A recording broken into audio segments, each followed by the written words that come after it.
Then we go to assessing risks. So we have audit risk and business risk. There's always a risk involved in an audit because the auditor is giving an opinion. An audit risk is when the opinion is inappropriate in the financial statements. There is a model to calculate this risk. It is a multiplication of inherent risk, control risk, and detection risk.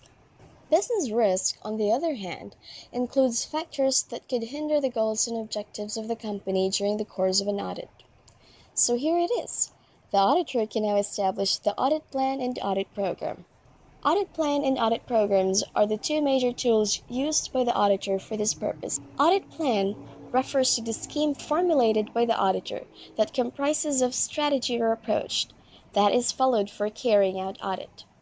On the other hand, audit program implies a range of verification procedures which are applied to the final accounts to acquire audit evidence and thus helping auditor in providing an informed opinion. Study and evaluation of internal controls. The standard requires the auditor to obtain an understanding of the client's internal control structure. Let me just give you a brief overview on what steps are to be taken in the study and evaluation of the client's internal control. Step 1. Obtain and document an understanding of internal control. Step 2. Make a preliminary assessment of control risk. Step 3. Determine the auditor's response to the risk assessment. Step 4. Reassess control risk. Step 5. Determine the nature, extent, and timing of substantive testing. The output of consideration of internal control would be the finalized versions of the audit strategy, audit plan, and audit programs previously developed during audit planning. Substantive testing. These are procedures used to detect material misstatements in account balances, classes of transactions, and disclosures. Substantive tests may be classified as tests of details or substantive analytical procedures. Test of details involves the examination of items or details that comprise an account balance or class of transactions.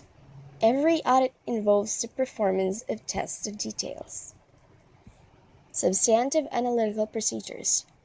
Analytical procedures applied specifically for the purpose of testing the reasonableness of account balances and identifying significant fluctuations or differences which may require further audit investigation.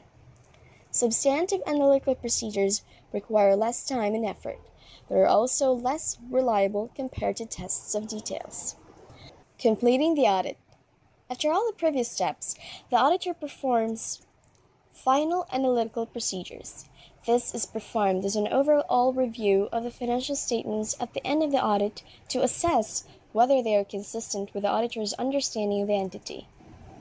Other audit procedures, such as reading minutes of recent board and committee meetings, obtaining management representation letters, issuance of the auditor's report. Finally, we have arrived at the stage of issuing the main product of the whole process, the auditor's report. The report is only an opinion on whether the information presented is correct and free from material misstatements, whereas all other determinations are left for the user to decide. There are 4 types of audit report. Unqualified opinion, often called a clean opinion. This is the best type of report a business can receive. Qualified opinion. In situations when a company's financial records have not been maintained in accordance with GAAP, but no misrepresentations are identified, an auditor will issue a qualified opinion. Adverse opinion.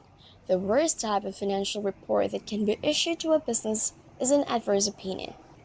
Disclaimer of opinion, stating that an opinion of the firm's financial status cannot be determined. Post-audit responsibilities. Debriefing. This phase of the audit process involves assessing and evaluating the quality of delivery of the audit service team. The engagement partner is responsible for leading the briefing and setting the direction for improvement of both the individual and team performance in the future.